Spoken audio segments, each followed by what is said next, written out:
శ్రీమాత్రే నమః. మొన్న వారణాసిలో ఒక సంఘటన జరిగింది. 2 రోజులైందేమో. ఈ దానవాకు సంబంధించి కేసు జరుగుతోంది కదా. ఆ కేసు హీరింగ్ అప్పుడు కోర్టులోకి లోపలికి ఒక వానరం వచ్చేసింది. 1 గంట సేపు అక్కడే కూర్చుని ఉంది. మీకు వీడియో పెడతాను చూడండి ఒకసారి. చూసారు కదా. అసలు ఎవరిని ఏం చేయలేదు. అది చేయకుండా ఆ కేసు అంతా పూర్తిగా వినేసి అప్పుడు బయటకు వెళ్ళిపోయింది. ఆశ్చర్యంగా అనిపించట్లేదు అసలు.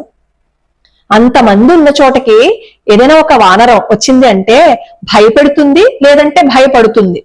అవేమీ జరగకుండా వచ్చి కూర్చుని వెళ్ళిపోయింది.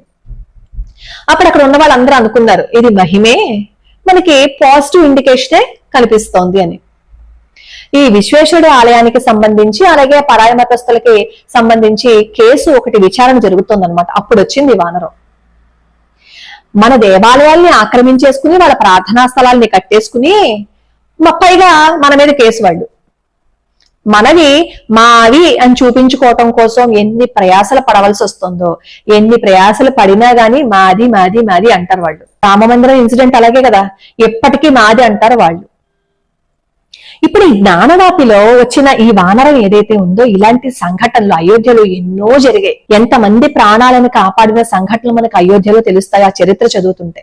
1986లో ఒక కేసు హీరింగ్ జరుగుతున్నప్పుడు ఒక వానరం ఆ లాయర్ ని కోర్టు దగ్గర నుంచి ఇంటి వరకు సురక్షితంగా తీసుకెళ్లింది చేతిలో జెండా పట్టుకుని. ఇదంతా ఎందుకు చెప్తున్నాను అంటే, ప్రతి దేవాలయానికి సంబంధించింది ఏదో ఒక మహిమ మనకి తెలుస్తూనే ఉంటుంది. కానీ కొంతమంది ఏం చేస్తారు అంటే వాటిల్ని కొట్టి పడేస్తారు మూఢ నమ్మకాలుగా. గాడిద గుడ్డు అక్కడే జరిగిందా అలాంటి సంఘటన, అక్కడే వచ్చిందా, అక్కడికి వెళ్తేనే కోరికలు జరుగుతాయా అని చెప్పి పిచ్చిగా మాట్లాడుతూ ఉంటారు. అలా మాట్లాడడం వాళ్ళ మూర్ఖత్వం అంతే.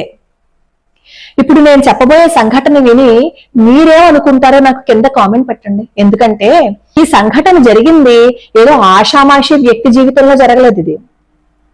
దీనికి సంబంధించి ఒక సినిమా కూడా తీశారు. అవినాష్ మిశ్రా అని ఎన్కౌంటర్ స్పెషలిస్ట్ అనమాట. 1982 బ్యాచ్ అనమాట. ఏంది 1982 నుంచి 2019 వరకు పోలీస్ ఆఫీసర్ గా ఆయన ఎన్నో సేవలను అందించారు. ముఖ్యంగా ఫజియాబాద్ లో పనిచేస్తున్నప్పుడు ఎన్ని విచిత్రమైన సంఘటనలు జరిగాయో అందులో ఒక అద్భుతాన్ని ఆయన చెప్పారు. ఈయన ఎన్కౌంటర్ స్పెషలిస్ట్ అని చెప్పాను కదా అవినాష్ మిశ్రా గారు. ఒక రోజు హనుమాన్ గర్హి టెంపుల్ దగ్గర బయట ఒక జీప్ ఆగి ఉందన్నమాట. ఈ హనుమాన్ గర్హి టెంపుల్ కి వెళ్ళాలి అంటే ఆ రోడ్డు చాలా సన్నగా ఉంటుంది. అలా ఉండడం వల్ల ఈ జీప్ అక్కడ ఆగిపోవడం వల్ల అక్కడ అంతా రద్దీ పెరిగిపోయింది అనమాట. మొత్తం ట్రాఫిక్ అంతా ఆగిపోయింది. అప్పుడు ఈ అవినాష్ మిశ్రా గారు ఏమన్నారు అంటే కానిస్టేబుల్ ని పిలిపించి ఈ జీప్ ఎవరిది ముందు కనుక్కో ఇక్కడ నుంచి తీయని చెప్పి అంటారు. అక్కడ మొత్తం వెతుకుతారు ఆ జీప్ ఎవరిదని చూడడానికి, ఎవరు కనిపించరు. అప్పుడు అవినాష్ మిశ్రా గారు అంటారు సరే మన పోలీస్ స్టేషన్ దగ్గర పెట్టే, ఎవరిదైతే వాళ్ళే వచ్చి తీసుకుంటారని చెప్తారు. ఈ కానిస్టేబుల్స్ ఏమో స్టేషన్ దగ్గర పెట్టేస్తారు. ఈ లోపేమో ఈ అవినాష్ మిశ్రా గారు కూడా గుడి దగ్గర నుంచి స్టేషన్ కి వచ్చేస్తారు. అక్కడ ఉన్న పోలీసులు అసలు ఈ జీప్ లో ఏముంది అని చెప్పి వెతుకుతారు. వెతికితే లోపల తులు పంపంట, అంటే గొయ్యలు తీయడానికి ఉపయోగిస్తారు దాన్ని. అప్పుడే ఏదో ఒక చోట గొయ్యి తీసినట్లుగాను అలా కొంచెం తడితడిగా అనిపించింది ఆ పంపు. అది వాళ్ళు ఇలా పట్టుకుంటే కింద పడిపోయింది. ఆ బరువుని వాళ్ళు పట్టుకోలేకపోయారు. అప్పుడు ఆ శబ్దానికి ఈ అవినాష్ మిశ్రా గారేమో ఆ జీప్ దగ్గరికి వచ్చారు. చూశారు. చూస్తే వాళ్ళకి అనుమానం ఏమొచ్చిందంటే అది బాంబులు పెట్టడానికి ఉపయోగించే ఒక పంపు లాంటిదిట. వెంటనే అవినాష్ మిశ్రా గారు అలర్ట్ అయిపోయారు. ఈ లోపేమో ఫోన్ వచ్చింది. వెంటనే ఈ మిశ్రా గారు ఈ కానిస్టేబుల్స్ అందరూ కూడా హనుమాన్ గర్హి టెంపుల్ కి వెళ్ళిపోయారు. వెళ్ళిపోతే అక్కడ హనుమాన్ గర్హి టెంపుల్ బయట ఒక డ్రైవర్ కూర్చున్నాడు అనమాట. తన జీప్ కోసం వెతుకుతున్నాడు. అక్కడ ఉన్న వాళ్ళందరినీ అడుగుతున్నాడు నేను ఇక్కడ జీప్ పెట్టాను ఎవరైనా చూసారా అని. అవినాష్ మిశ్రా గారు ఏమో అతన్ని రమ్మంటారు. దగ్గరికి వచ్చిన తర్వాత నువ్వు జీప్ ఇక్కడికి పెట్టుకుని వెళ్ళిపోయావు కదా, అసలు నువ్వెవరు ఏంటి అని చెప్పి అన్ని వివరాలు అడిగితే అతను అంటాడు నేను అక్బర్పూర్ నుంచి ఒక 4గురిని తీసుకొచ్చాను. వాళ్ళేమో హనుమాన్ గర్హి టెంపుల్ చూసిన తర్వాత రామ జన్మభూమికి తీసుకువెళ్లాలని అన్నారు. ఈ లోపేమో నేను ఇక్కడ జీప్ పెడితే ఆ జీప్ ఎవరో తీసుకువెళ్ళిపోయారు అంటాడు. అప్పుడు ఈ అవినాష్ మిశ్రా గారు అడుగుతారు నువ్వు తీసుకొచ్చిన వ్యక్తులు ఎవరు ఏంటి అని మొత్తం అన్ని ఆరా తీస్తే అతను చెప్పిన విషయాలు కొన్ని అనుమానాస్పదంగా అనిపించాయి అనమాట. ఆ వచ్చిన వాళ్ళల్లో ఒకతనేమో లోకల్ గా ఉన్నతను, 3 ఏమో ఎక్కడో బయట నుంచి వచ్చారని చెప్పాడు అతను. అంతేకాకుండా కొన్ని విషయాలు కూడా చెప్తే వెంటనే ఈ అవినాష్ మిశ్రా గారు అక్కడ ఉన్న కానిస్టేబుల్స్ అందరూ పరుగున హనుమాన్ టెంపుల్ లోకి వెళ్ళిపోయారు. ఈయన చించి వెతికేశారు, ఎక్కడా బాంబు కనిపించలేదు. కనిపించకపోతే వాళ్ళు ఎంతో టెన్షన్ పడిపోతున్నారన్నమాట. టెన్షన్ పడిపోతుంటే ఆ ఆలయంలో ఒక చోట వాటర్ కూలర్ ఉంటుంది. ఆ కూలర్ పక్కన ఒక వానరం వైరుని కొరుకుతూ కనిపిస్తుంది. ఆ పక్కన ఒక మిషన్ లాంటిది కనిపించింది. అంతే, అందరూ అక్కడ ఆగిపోయారు. ఆగిపోయి ఈ అవినాష్ మిశ్రా గారు ఏమో అరటిపళ్ళు తీసుకురమ్మంటారు. తీసుకుని వస్తే అక్కడ వానరానికి వేస్తారు. ఆ వైరు కొరికేసి అక్కడ పడేసి ఆ అరటిపళ్ళు ముట్టుకోకుండా బయటికి వెళ్ళిపోయింది. అప్పుడు పరుగు పరుగును వచ్చి అక్కడ చూశారు. అదేంటో తెలుసా? బాంబు. ఏ బాంబునైతే అమర్చారు అని వీళ్ళకి అనుమానం వచ్చిందో ఆ బాంబు అక్కడ పెట్టారనమాట. అందులో టైం ఎంత ఫిక్స్ చేసిందో తెలుసా? ఇంకా 3 సెకండ్లు గడిచినట్లయితే ఆ బాంబు పేలిపోతుందన్నమాట. ఎక్కడి నుంచి వచ్చారో ఆంజనేయ స్వామి వారు మరి ఆ వైరును కొరికారు అంటే అది భగవంతుడి మహిమ కాక ఇంకేంటి చెప్పండి. అసలు మామూలుగా వానరాలు అరటిపళ్ళు పెడితే తినకుండా ఉంటాయా? తీసుకునే కదా వెళ్తాయి. ఆ వైరు కొరికేసిన ఆ వానరం కనీసం అరటిపళ్ళు వంక కూడా చూడకుండా మళ్ళీ దేవాలయం పైకి వెళ్ళిపోయింది అంటే ఒకసారి ఆలోచించండి. అది చూసిన మిశ్రా గారు ఆశ్చర్యంతో అలా ఉండిపోయి ఆయన నోట్లోంచి వచ్చిన మాట ఏంటో తెలుసా? చమత్కార్ అని వచ్చింది మాట. అద్భుతం జరిగింది కదా. మరి ఆయన ఎన్కౌంటర్ స్పెషలిస్ట్, బాంబ్ స్క్వాడ్ కి సంబంధించిన ఆయన వ్యక్తి. అలాంటి ఆయనకి సంఘటన చూసినప్పుడు అది మూఢనమ్మకంగా అనిపిస్తుందా? ఆ పరిస్థితుల్లో ఉన్నప్పుడు అర్థమవుతుంది భగవంతుడి మహిమ ఏంటి అనేది.